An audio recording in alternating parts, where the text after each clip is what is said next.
without further ado, spawning here at the top left, we got our beautiful Zerg player in his beautiful red paint. Of course, playing for Apprentice Esports. Give it up for Ukko.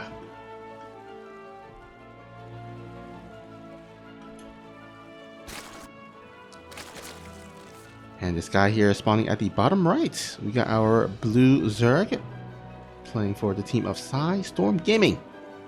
Make some noise, guys, for Bioice.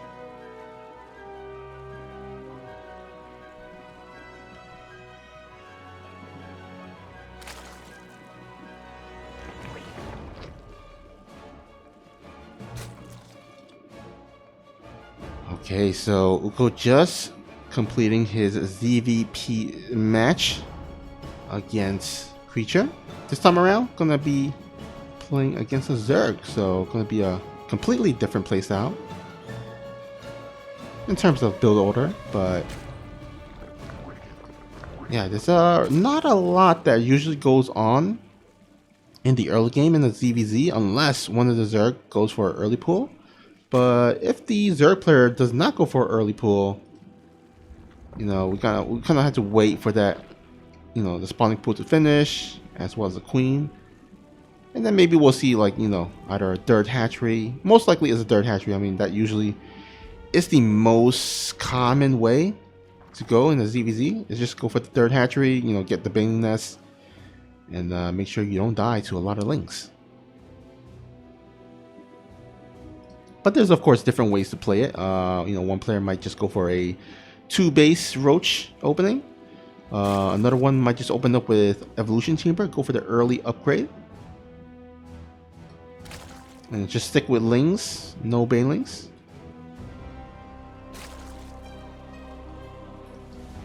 Because if one of these Zerg players does go for, you know, +1 armor, then of course it takes 2 baneling shots to kill off the Zerglings. But yeah, it looks like we're gonna have pretty much a mirror opening here. Both players are going for ling speed as well as bailing nest. So nothing too crazy.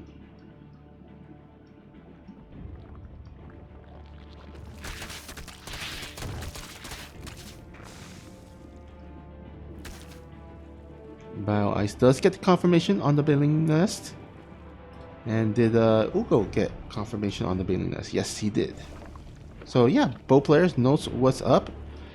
Now the question is, will one of these players, because you do sometimes see, you know, one Zerg player goes for Spire into meterless, and then another one go for roaches. And then there's sometimes where, you know, both players you know, transition into roaches as well, so it becomes a roach versus roach kind of war. But yeah, it's gonna be interesting to see if one of these players does try to, you know, they kind of fake the roach war, and then they, you know, sneakily go for a spire. You know, produce a couple of mirrorless, get the ear advantage, clear up all the overlords in the field. So far, no sign of spire play.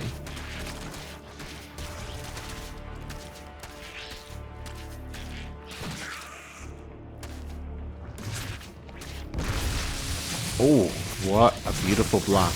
That was like so close.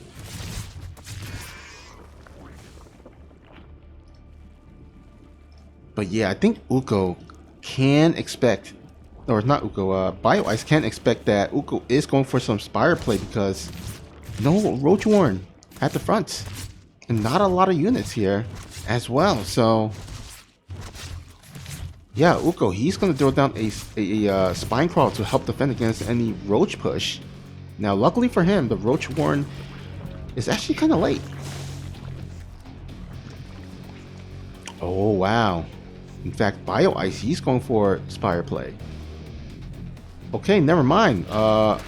Completely read this wrong, guys.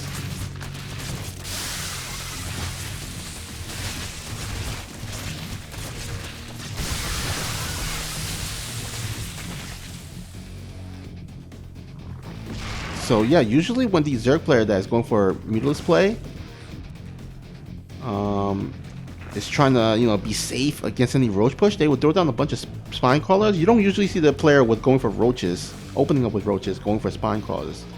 But looks like Ukko did cancel it. He did suffer a couple of drone losses, but not too much.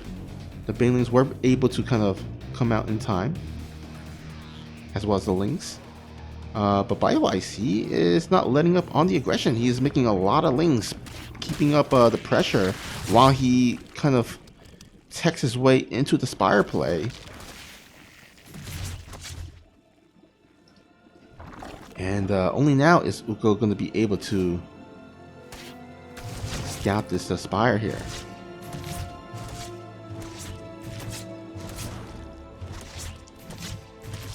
There we have it. He does see the Spire. So what's going to be Ukko's reaction to this? Will he go for mass queens and just walk across the map, or maybe even throw down a Nidus? Or will he just play it slowly, you know, tech up to Hydralisks, hope that he has enough Hydralisks to defend against those Mutalisks? Now, of course, you know, when one of the Zerg players does go for Spire play, you don't quite necessarily know whether they're going to be committed to it, whether they're just going to make like 8, 9 or so Mutalisks, or will they just like completely commit to it and make like as much Mutalisks as they can. That is going to be important, very important for Ukko to kind of scout out, because that will kind of give him an indication as how much anti-air he needs to commit to.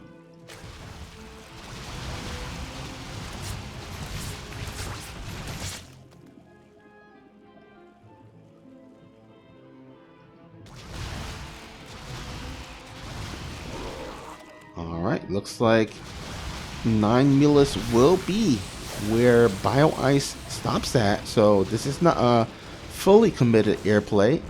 Gonna go ahead and start transitioning into roaches.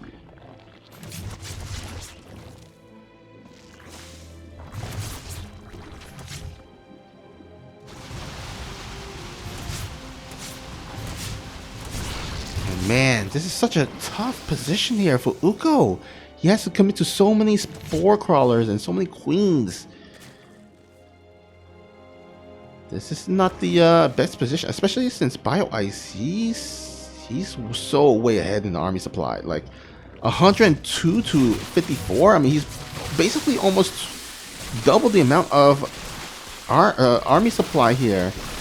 And he's gonna go ahead and start attacking this base. Roaches clean up the rest of the lings, and Baneling's gonna get on top of the rest of the queens, which is gonna be so important to deal with the Mutalisks. But yeah, in the end, just not enough on the ground here for Ukko, and Bioice gonna take the series lead here, 1-0.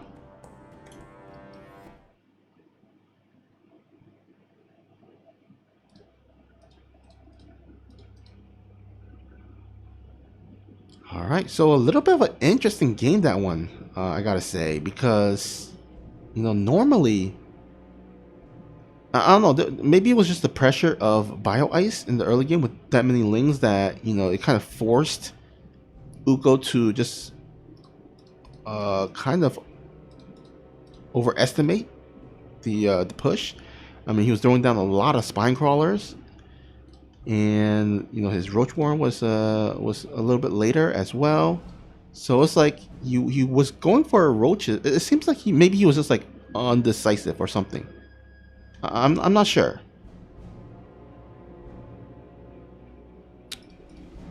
It feels like he was undecisive and he didn't know whether to go for air tech or for roaches, because it really seemed like he was going for air tech with, you know, no Roach Warren for the longest time, and then, you know, making all those spine crawlers, and yeah, it was quite interesting.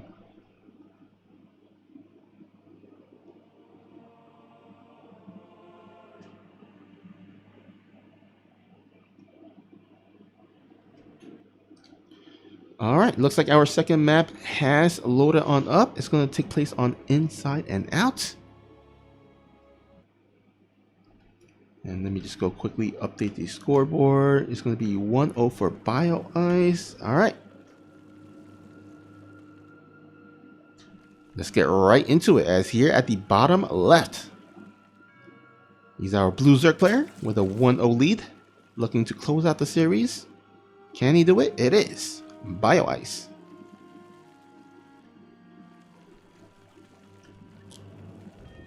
And spawning here at the top right, so we got our red Zerg player, down 0-1, looking to tie up the series. It is Ukko.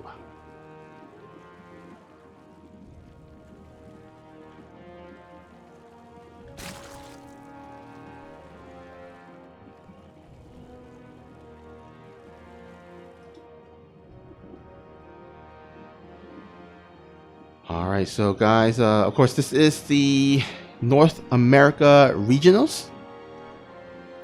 And the group stage of the top 16 has officially started. And both of these players, they're going to go ahead and start their journey towards the playoffs, where if they manage to reach the top 2, they can not only go home with a good chunk of prize pool. I think it's second place is $5,000, and then first place is $8,000. But they also qualify for the main event of DreamHack Atlanta, and that, of course, is going to be the combination of all the regions. All the qualifiers from the North America, as well as Europe and Latin America, Taiwan. Like, pretty much all the qualifiers will gather up and duke it out.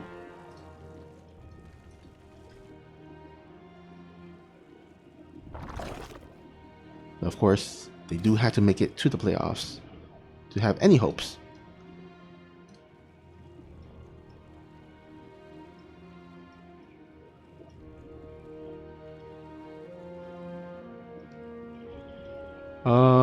Terrible 1337 in the live chat asking, is there a YouTube channel where you can watch the games? Yes, ESL does have a YouTube channel where they upload all the games. So if you do miss, because there's a lot of matches going on, you can't possibly kind of catch all of them, especially since they span upon many days. It's understandable if you can't quite catch every single match. So if you do somehow miss one and want to watch it back, ESL does upload the matches onto their YouTube channel. I'm sure you can just find it very easily, just like ESL SC2. And it should be like the top 1 or top 2. Should be easy to find. But yeah, we're really happy to have you here live with us. While it's great to watch the VODs, you don't have to wait for any breaks in between. Also, pretty kind of exciting to watch something live where the action is happening in real time. And of course, you can't get spoiled. And there's always a chance where in the YouTube comments, someone will spoil the result. But when you're watching live, you don't get spoiled at all.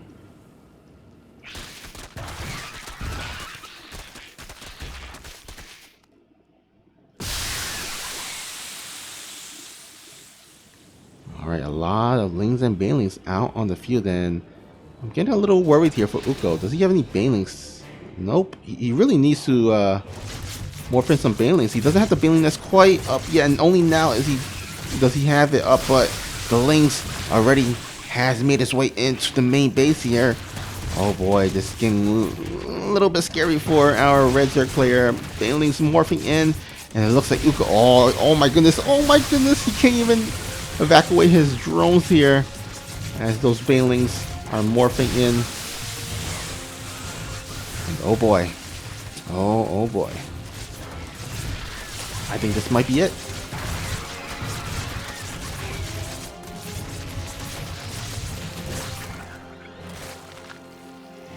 Well, it looks like Bioice doesn't quite finish him off, but I mean, there's more Lings coming across the map, more Banelings being morphed in.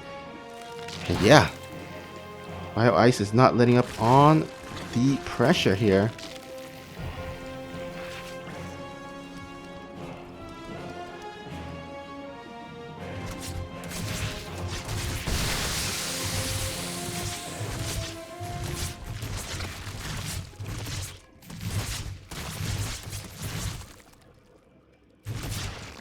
Alright, looks like Bioice doesn't want to quite commit in here. I mean, he doesn't really need to. He's up like so many drones. He's trying to pull some of the units of Ukko towards the left side, I feel like, while attacking at the front.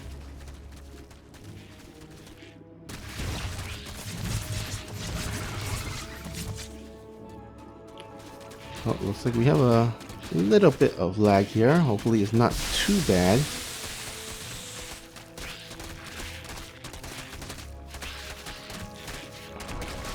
I would maybe consider stopping it, but I think this game it might be over in the next couple of minutes. Now, Ukko did actually get a huge pick off there at the third base. That does even up the base count, so he's not completely out of it. But he is down by about 7 drones. Bioice has the fast attack into the roaches as well.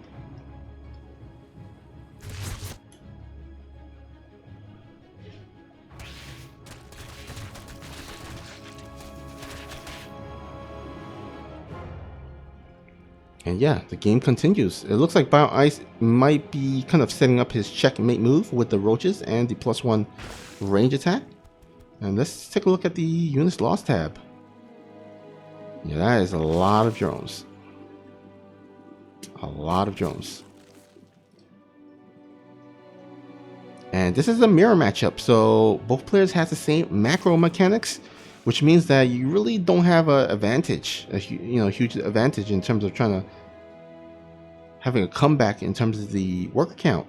Protoss can chrono boost, Terran can mew to attempt to come back, but both players have the same macro mechanics with the larva, the injecting the larva and all, so harder to make up those loss or the deficit in the worker count.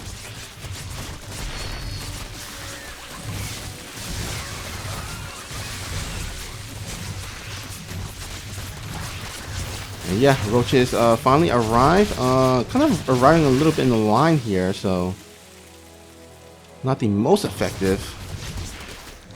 He's got to be careful not to get surrounded by these lings. Looks like more roach reinforcements will come up here.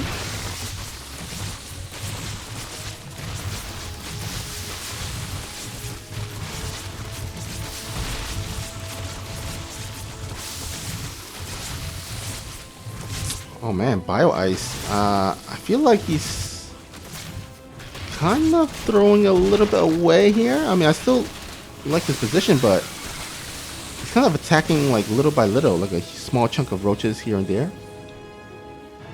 He really should bunch up and wait for his upgrades. I mean, his upgrade just finished, I believe. And looks like he will finally be able to push Ukko back here, sniping off a queen. Of course, that does kind of lower the amount of inject larva.